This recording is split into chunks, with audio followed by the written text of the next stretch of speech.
I guess explain to us what you want people to think about as they see this video and as they think about what happened. Well, Brianna, it's a pleasure to be with you. I did say that in many ways this man was shot down like a runaway slave. People would think that that's a bit strong, but you know, you really have to understand the history of the country, and the fact is, for years and years, you know, all the way from slavery times, people of color have been facing this criminalization where they have essentially, they have gone through life always with this fear of being killed.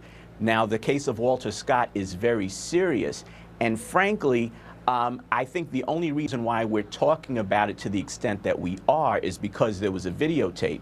But the black community has known for years that these types of incidents happen. It's just the issue of the fact that there has not been a videotape in many instances. Okay, and you talk about in your column some statistics. You say, and you're saying this, that if you are a black American, you are having more of a fear of being killed than if you were a white American. But you say that when you look at a Washington State University study, they looked at participants who were in scenarios with different suspects, some who were black, some who were white, and that there's a bias that they just automatically felt more threatened in the scenarios involving black suspects. So you have black suspects who may or may not be guilty of whatever they're suspected of, right? Who are worried for their safety and don't feel that they can trust a police officer. And then police officers, whether they are black or white, who are sensing more danger coming from black suspects, right? Yes, yes, and I believe that a lot of that is really unconscious.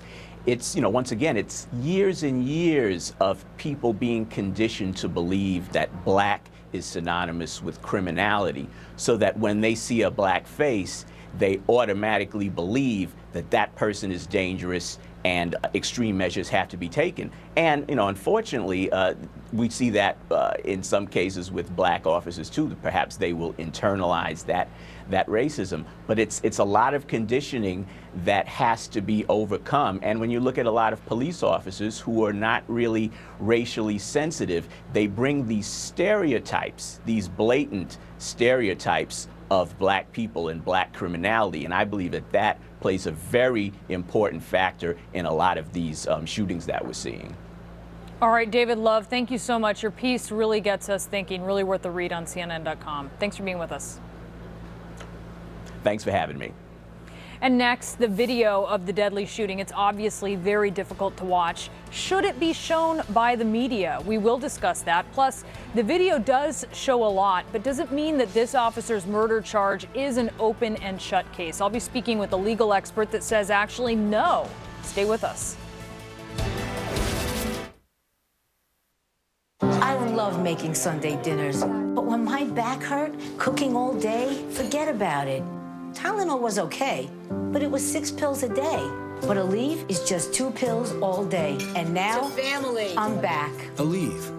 We met on eHarmony in 2009, and now we're engaged. Our unique matching system is designed to lead you to your perfect someone. I chose eHarmony over other dating sites. I was really looking to find somebody that I knew I was compatible with. I ended up getting the whole package. I feel like I've been going to bridal showers my whole life, and now it's finally my bridal shower. Maybe it's your turn to find true love. Stop waiting. Start communicating for free today. We all enter this world with a shout. Robert! And we see no reason to stop. So CVS Health is creating industry-leading programs and tools that help people stay on medicines as their doctors